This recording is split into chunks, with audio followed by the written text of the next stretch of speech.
So hello mga ka-idol, so kumusta naman no? So kay ba kung okay ra mo diha. So hinihinay lang ta sa trabaho ha. Ay lang palabi ba kay ang atong lawas biya mao atong puhunan. So relax sa langgod panagsa.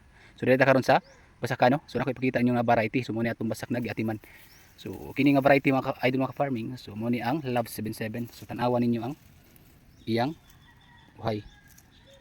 Pero tindag ko mga ka-idol mga farming oh. So sa usa ka uhay lang mga ka-idol mga farming. Gulping daghana og lugas. Dut-dut pa gyud siya mga ka-idol mga farming. So tawa.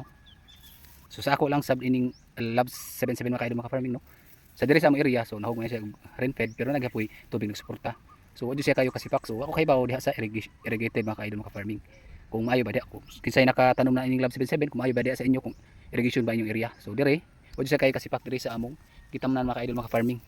So di man may irrigation. So muna na ang katibok ano Love 77. So hindi mo lang siya mga ka-idol mga farming. So sunod adlaw pwede na nato ipaani. So mga ito mga ka-idol mga farming, so ay kalimut pag-follow sa ating Facebook. Bye bye.